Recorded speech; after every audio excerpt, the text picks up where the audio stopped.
Bonjour et bienvenue dans ce nouveau numéro d'Esprit Solidaire. Aujourd'hui, je reçois Sandy Mermot. Elle est chargée de programme à l'ADAP, l'Association pour le développement des aires protégées. Sandy, bonjour. Bonjour. Donc vous venez nous présenter aujourd'hui un projet de gestion des forêts. Donc c'est une gestion communautaire en Tanzanie. Vous vous concentrez sur la région de Katavi. Votre but, c'est de protéger les forêts. Alors d'une part, évidemment, pour la biodiversité, mais aussi pour les populations locales. Alors peut-être pour commencer, quelles sont les menaces principales qui pèsent sur ces forêts ? Je dirais que la menace numéro 1, c'est la déforestation, surtout pour faire de l'agriculture, parce que les sols sont pauvres, il faut changer souvent de terrain. Il y a aussi la coupe illégale de bois d'œuvre, il y a l'orpaillage, il y a l'élevage aussi, avec l'arrivée massive d'éleveurs des régions du Nord, qui implique aussi l'utilisation de pesticides, de tuer des grands carnivores qui menacent leur bétail, et aussi le braconnage général pour la viande et l'ivoire.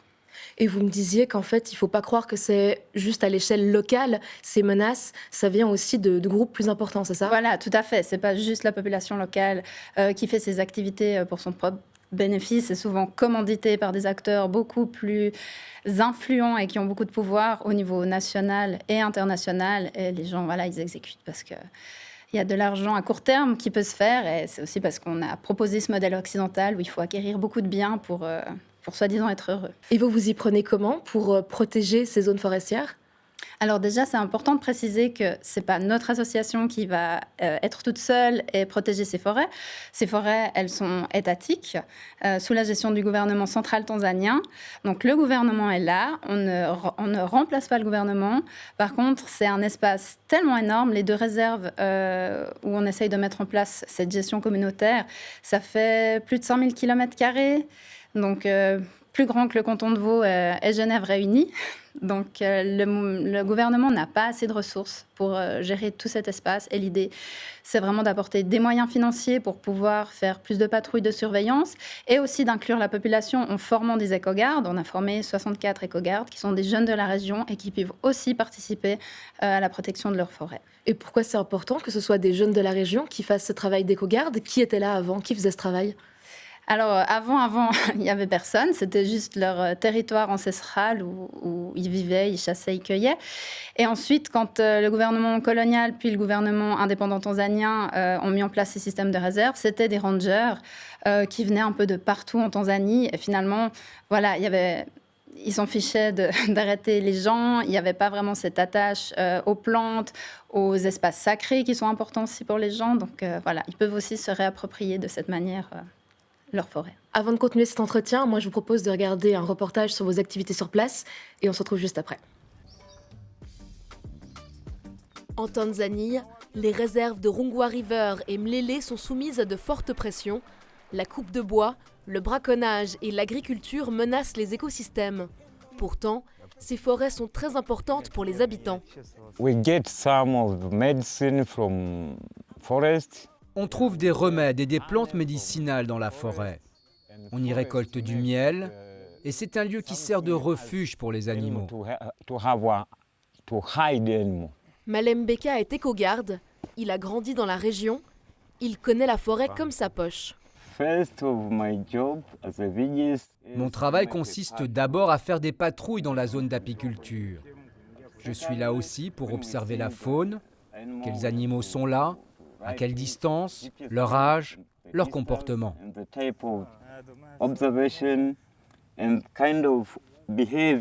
Les réserves forestières de la région abritent une biodiversité riche.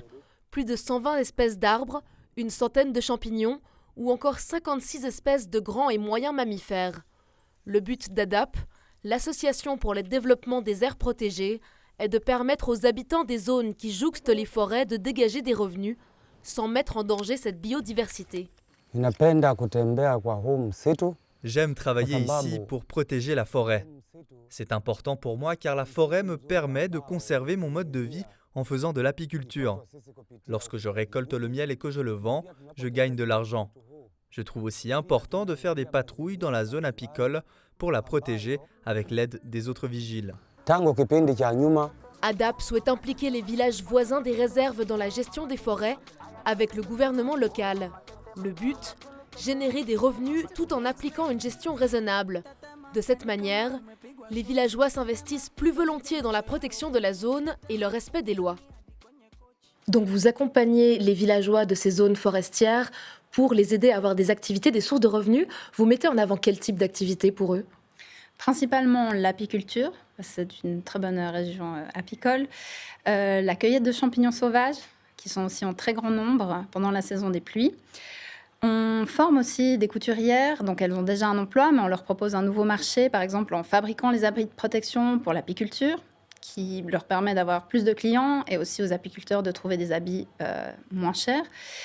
On propose des formations aux menuisiers locaux pour fabriquer des ruches modernes qui répondent aux exigences du gouvernement et qui permettent aux apiculteurs d'avoir aussi des ruches moins chères. Et il y a aussi donc ces éco-gardes. Vous formez des jeunes, vous aidez des jeunes à se former pour être des gardes dans la forêt, c'est juste ? Voilà, tout à fait. C'est une formation de 3 mois qui est vraiment très bien, très ciblée et qui permet aussi à des jeunes qui ne sont pas forcément lettrés d'avoir un certificat à la fin et de travailler aussi ailleurs. Et comment est-ce que vous faites pour accompagner ces habitants vers ces activités, vers ces filières ? Vous leur proposez quoi comme support ? Principalement, c'est des formations pour que les produits respectent les standards minimums pour avoir la certification du marché de détail en Tanzanie. Et aussi en fournissant du matériel plus lourd comme des presses à miel, des extracteurs de cire qui là sont vraiment délivrés à des associations pour qu'une bonne gestion du matériel puisse être assurée. Et en délivrant des séchoirs solaires pour sécher les champignons et qui pourront être vendus à un prix plus intéressant en saison sèche. On n'aura pas le temps d'aller en détail sur ce sujet, mais il y a aussi les crédits carbone. Ça, par contre, c'est de la musique d'avenir, c'est juste ? Voilà, tout à fait. On est en train d'y réfléchir et c'est vrai que ce serait un complément de revenus vraiment très intéressant pour gérer ces espaces. Parce que les unités de carbone qui sont produites chaque année par la forêt pourraient ensuite être certifiées de manière indépendante, vendues sur le marché et les revenus financeraient une partie la gestion et l'autre partie le développement local pour les villages. Merci beaucoup Sandy Mermo d'être venue nous parler de vos activités en Tanzanie. Et quant à moi, je vous remercie aussi de nous avoir suivis et je vous donne rendez-vous le mois prochain pour un prochain numéro d'Esprit Solidaire.